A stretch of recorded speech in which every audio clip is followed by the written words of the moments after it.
What's up, everybody? Matt Gajewski here, back again with the Odd Shopper channel. And today we're talking some college football betting, top 3 bets ahead of the week 4 Saturday main slate of games. Before we get started, make sure to hit that thumbs up button, subscribe to the channel, and hit the notification bell so you know when this and all other content goes live. Thank you if you've done that. It helps a ton, and I appreciate it. We are brought to you by BetMGM. Offer for new users. Bet $10 and you are instantly going to get $200 in the form of bonus bets. Yes, it is really just that simple. You can even use one of these bets if you would like. But new users only, must be 21 plus. If you or someone you know has a gambling problem, please call or text 1-800-GAMBLER. Phenomenal deal. These are awesome for your bankroll, so make sure to take advantage. All right, we've got the full length videos. Ben Raza and myself moved to 2 episodes of Betting You, where we talk the awesome games, the premier games, and then we did a second episode where we get a little bit into the weeds. This video is just going to be a high-level, quick-hitting top 3 bets of the weekend. That's it. So if you want the more in-depth breakdowns, check out Betting You on this very channel. All right, number 1 for me is going to be Ole Miss. You can find +7 in the market. If you're in a place that has a few more restrictions, I think 6.5 is fine. Alabama has shown a lot of concerns, and it's not just the quarterback. We know Jalen Milroe is limited as a passer. I think he actually opens the offense from a running perspective more, but it's not the Alabama offense of old.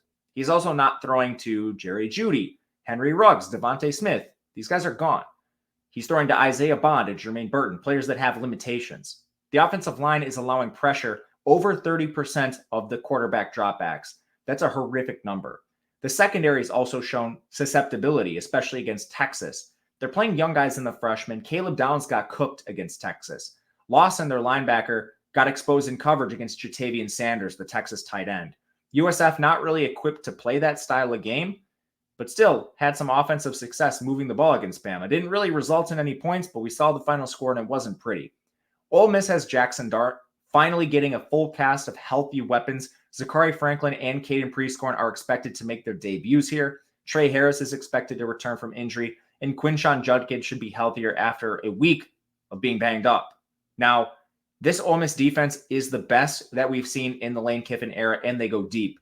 They've been on the recruiting trail. They've been adding a lot of transfers, premier players, guys like Suntarine Perkins, their 5-star recruit who was actually recruited by Alabama. He's playing a rotational role. It's a deep defense, and it's one of the best we've seen in recent memory for Lane Kiffin. So first one right on the board, despite being on the road, we're going to hit Ole Miss. Preferred number +7. Think 6.5 is okay. Number 2, Oregon State, Washington State. Oregon State currently -3. I think this is completely fine. It's the number I played. Washington State is a team I had questions on entering the year. I like their quarterback situation. Had a lot of questions about receiver. They lost a ton of production there. And this year they've already had DT Sheffield leave the program. Their run game is not the strength of this team. It's an air raid offense. And then on defense, they lost a ton, primarily in the front 7. The only position they have a lot of continuity is edge. They lost their 2 starting D tackles, their 2 starting linebackers.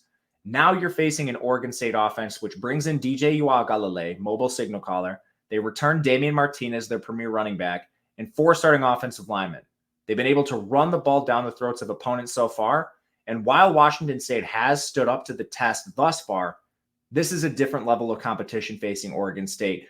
No, they played Wisconsin. There was a little bit of game script in there. Wisconsin got down immediately, kind of took Braylon and Chez out of the game. I think this Oregon State offense moves the ball. Then conversely, Washington State, I actually like their offense a fair amount. The questions I still have regard their offensive line mainly and some of their receiver talent. Oregon State did lose 2 starters in the back end. That should be noted, but they're fully intact up front. Oregon State should have some advantages, mismatches, I guess I should say, in their favor against this Washington State offensive line, which lost a lot of production this offseason. Hasn't quite been tested yet against some poor defenses. So I'm curious to see what gives here. I think you've got micro advantages Oregon State's direction. And this comes down to Oregon State was a team I viewed as very favorable in the offseason. Washington State is a team I was selling. Wisconsin did not live up to the test. I'm not sure that this Washington State team is really that good. We'll see, but we're going to play Oregon -3. Last one here. This one gets a little greasy. We're going to go Penn State versus Iowa. Laying the points with Penn State -14.5. It's the whiteout game. Iowa's hitting the road.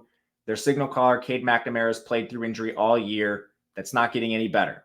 They lost their tight end and their top pass catcher, Luke Lachey. They lost their top 2 running backs. The defenses look good, but who has Iowa played? They played Iowa State, who lost to a MAC school, played Utah State, who doesn't have a competent offense. I like this Iowa defense on paper, but what I'll say is there's still questions. The last team they played was Western Michigan, who is going through a rebuild and is among the worst teams in the country in the MAC. They lost John Wagner, Lucas Van Ness, Kayvon Merriweather, Seth Benson, Jack Campbell, Riley Moss. And yes, their defense rotated a lot last year. Some of the guys that are replacing those premier players did get snaps, but that's a ton of production. The number 2 defense in the country efficiency-wise. This is the best offense they will have faced going against Drew Allar, going against Singleton, Katron Allen, Keandre Lambert-Smith, an awesome offensive line. Not to mention Penn State's defense has really stood up to the challenge. They got 3 players back from suspension, mainly Daquan Hardy, Keziah Izzard, and Amin Vanover last week. Best defense Iowa has faced this year, and probably the best offense too.